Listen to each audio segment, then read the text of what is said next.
Hi, everyone, and welcome to the Northbound Podcast. I'm glad you're with us today. You know, words have power. Did you know that your words could destroy somebody or build them up? That's going to be a common theme that you're going to see on this program and in our material is that words have power, and the words that you use and the words that you have heard. Think about how they've affected you and think about your words and how they affect somebody else. You're going to see a small clip today, or listen rather to a small clip today, when I interview author, podcaster Matt Halleck. He also started the Man Warrior King Project, and you can follow him at manwarriorking.com or listen to his podcast, Man Warrior King. He's also the author of DNA of a Man and just released a workbook. Go check it out. It's on Amazon. I'll have the links below. But this small clip is just a preview of a lot more that you can watch and listen to and learn on the Northbound Approach community. That's a community that I started online for us to be together in leadership, to walk together in leadership. You're not going to learn it from me. You're definitely not going to learn all of it from me. You're going to learn it from others.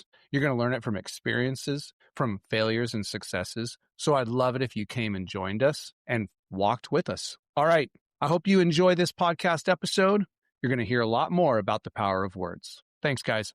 Bye. So a lot of times in a marriage, a guy can be stuck in this place of thinking about his wife according to all the ways that she has hurt him or let him down.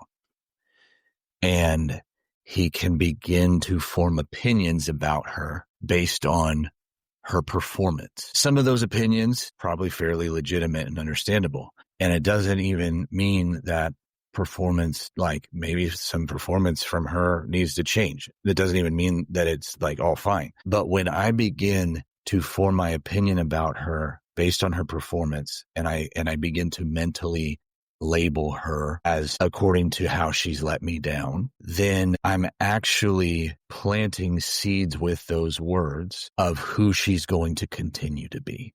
Because the law of sowing and reaping is incredibly prominent throughout Scripture. And you study that out and you find that words are seeds all through the Bible. Words are seeds. So if I'm speaking to her, yeah, my wife she just isn't very good with this thing, or she's maybe frigid and cold. A lot of guys deal with that. Their wives don't want them anymore, whatever. I'm actually promoting more of that behavior through my words, whether audible or inaudible, just how I think about her. And so the Scripture says that I am to actually speak in such a way that turns her into more the bride she is meant to be. And whether that's I'm praying over her on my own or how I'm speaking to her in her presence, my words that I'm using are creating a whole new environment for her to step into and for her to actually up level. So, and this is like me treating her according to her identity rather than her performance is basically the same thing that I should do for myself.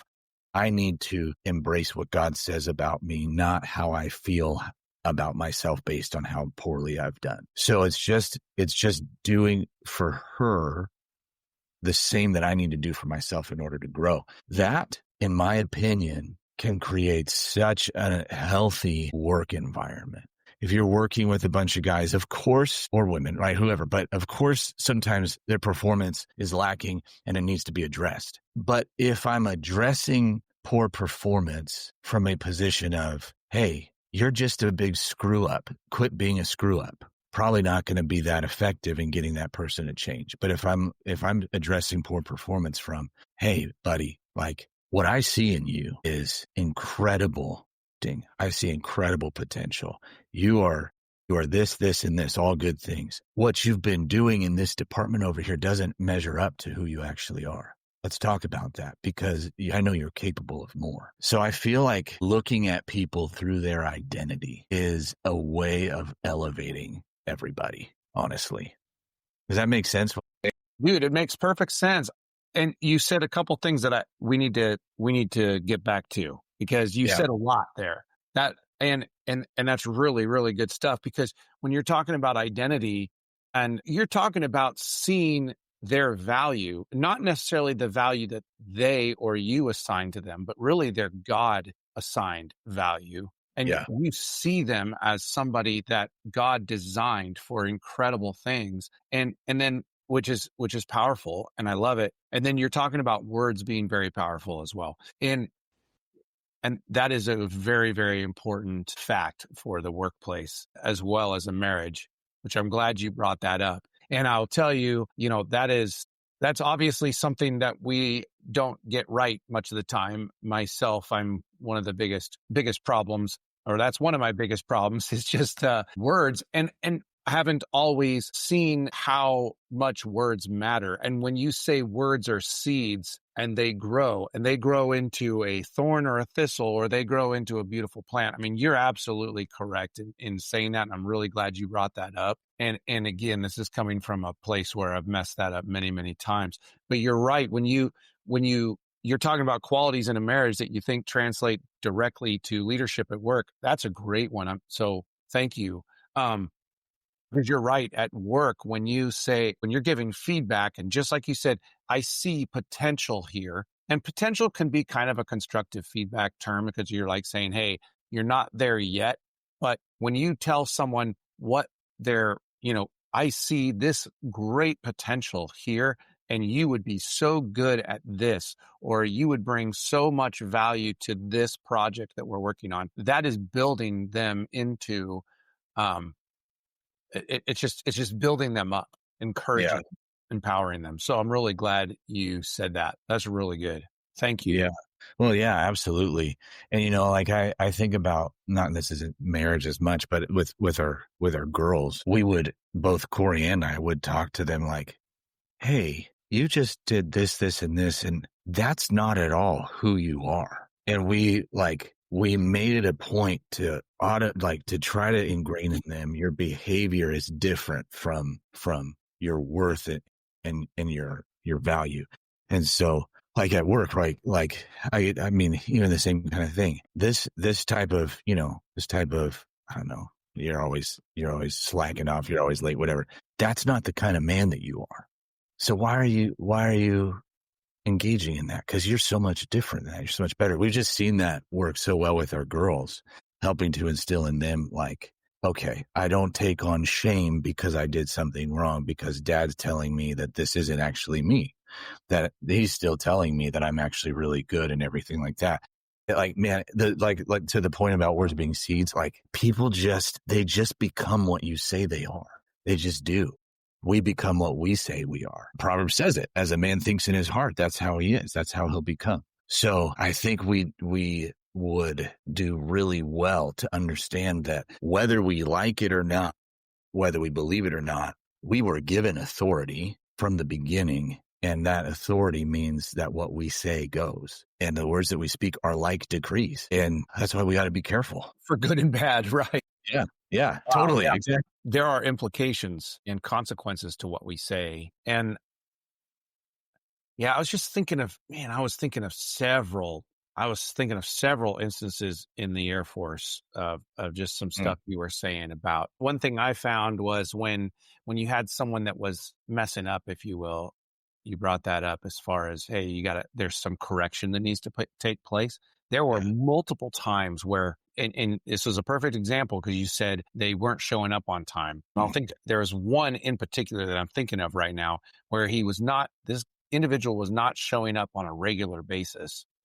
And so your first instinct is just to like, okay, we got to hammer him for the fact that he can't show up on time. It was the last straw. It was one morning where he didn't show up, and that was going to be the last straw. We were just going to come down on this guy. And so we're calling his house and we're trying to figure out where he is and all this. And the dialogue is, man, this guy has done it again.